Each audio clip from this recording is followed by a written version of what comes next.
everyone, it's me. For those of you who don't know me, my name is Alanna and I'm a Canadian, but I have been living here in the UK for the last 7 years. We are here in my flat. I have my morning coffee. It is very early. That is why I look like this. This morning, I thought it would be fun to take you guys on a little bit of a scavenger hunt and show you the strangest British things in my home. So without further ado, let's go. Cheers, everybody. Since we are already up here, this is my room. I'd like to show you something weird. Can I interest you in a radiator or the loudest aircon unit I have ever heard? A cool thing about homes in the UK is that people don't have aircon. I know everybody's in the comments is gonna be like, we don't need it. I disagree. So here in my room, we have, of course, the beautiful dusty radiator to keep us warm. And then we bought this thing, this contraption, to keep us cool in the summer. It is not an exaggeration when I say this thing sounds like a jet engine.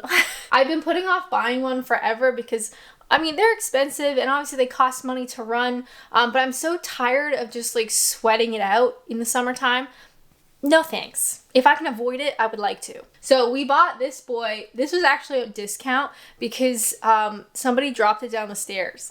It still works though. So, I mean, British people probably know how this works. You put it in the window, it pumps out the hot air, you get some cold air in here. It can only really do this one room, but that's fine because I just want to be cold when I sleep. Okay, thank you for listening to my rant. Let's continue on. Where do you guys want to go next? Welcome to the shack. Can you see? Shower.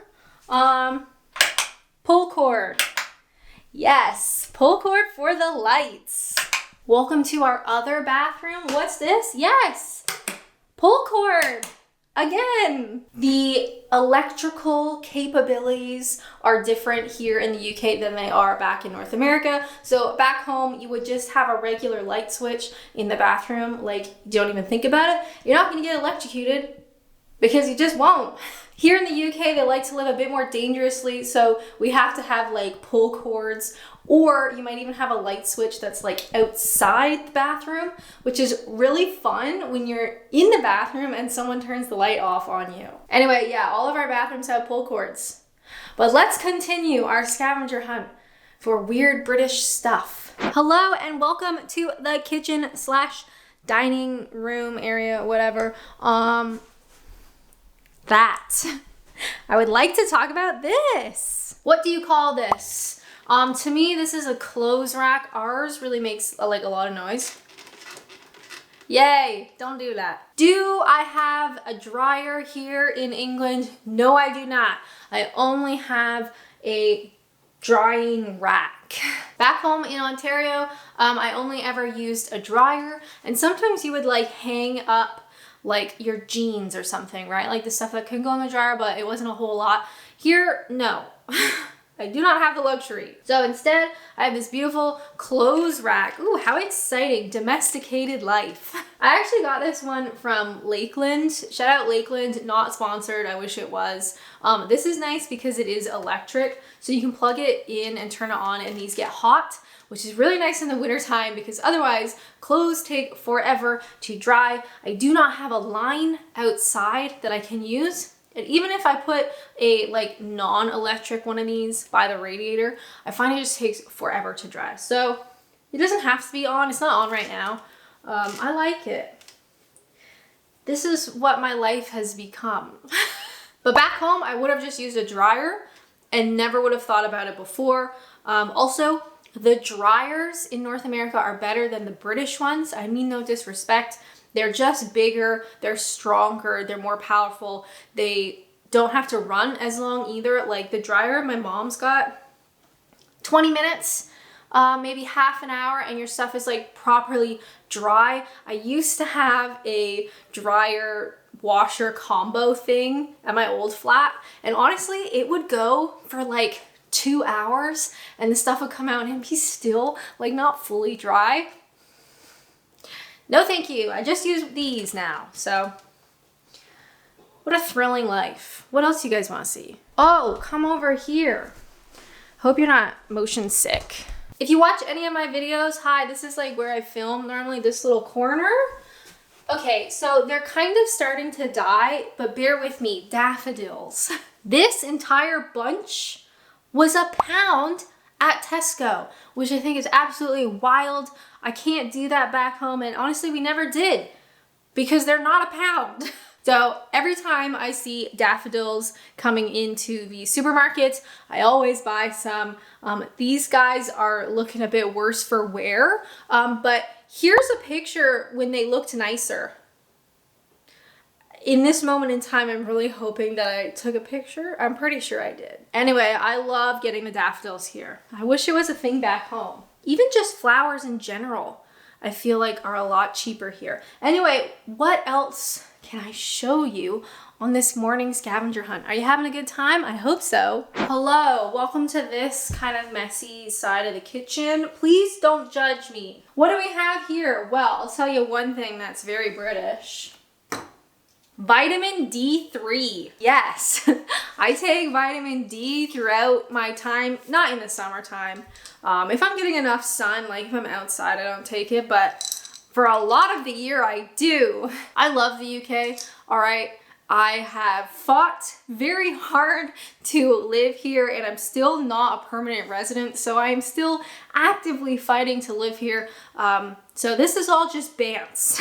But also it doesn't get sunny here. Like it kind of gets sunny, but also like not super. So vitamin D3. Honestly, I kind of forget to take it, so I put it here. I also got some zinc. Does anyone want any zinc?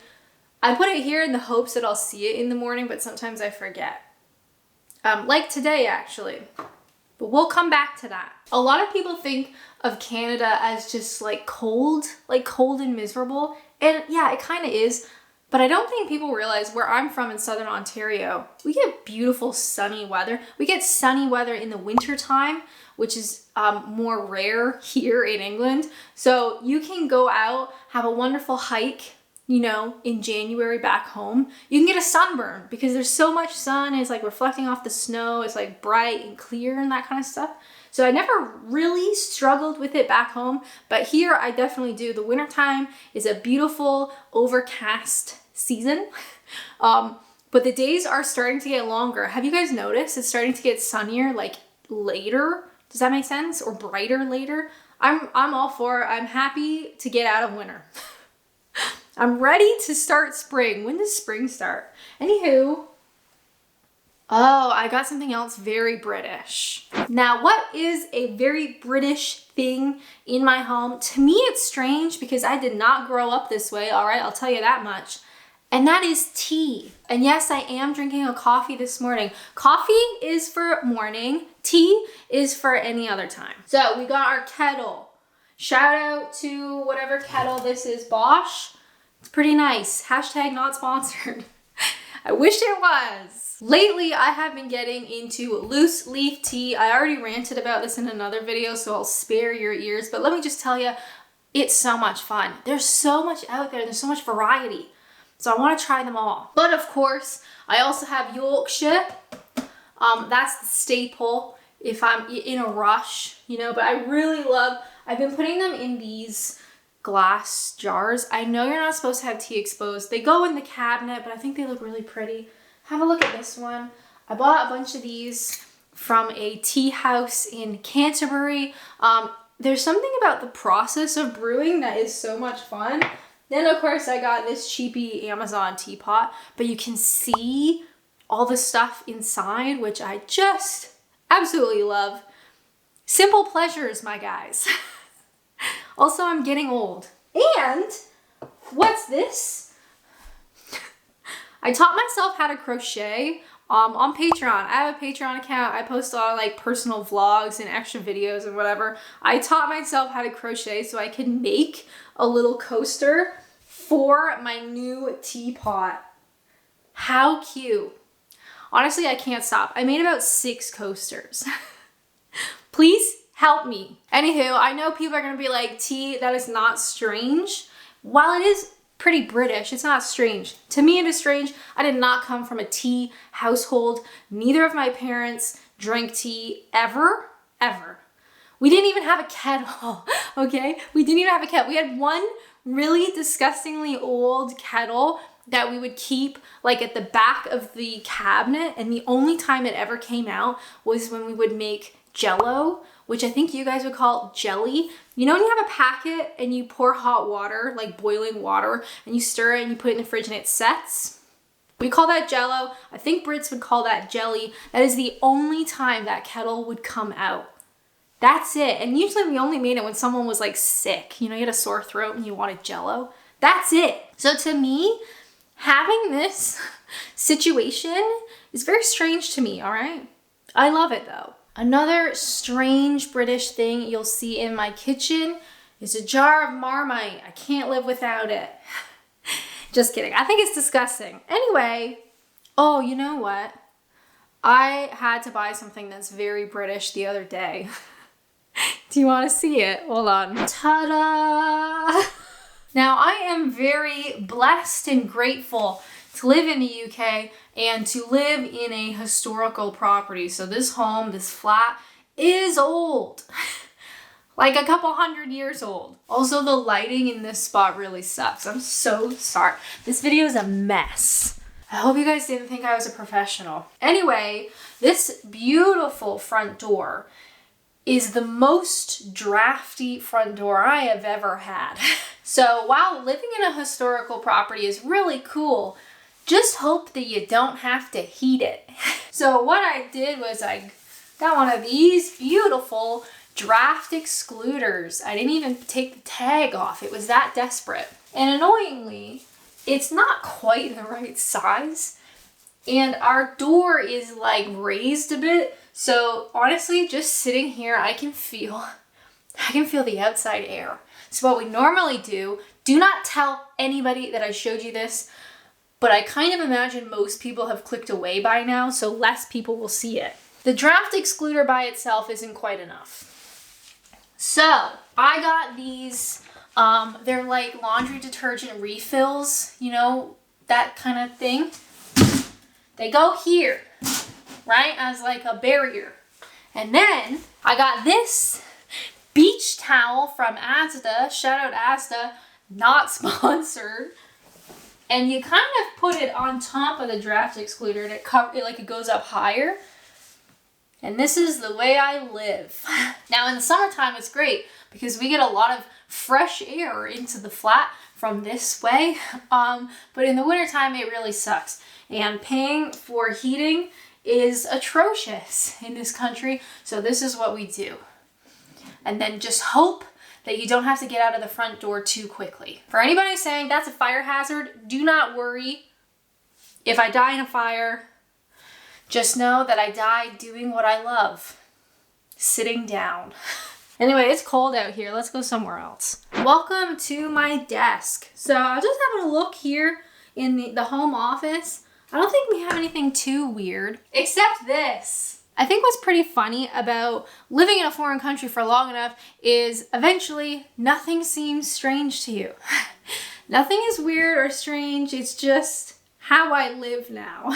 But thank you guys so much for watching this weird, chaotic scavenger hunt. I hope you liked the video. If you want to watch more, check out this one where I share all the weird British food that I buy now. Just normally, I just buy it because I love it. But as always, thank you guys so much for watching, and until next time, bye!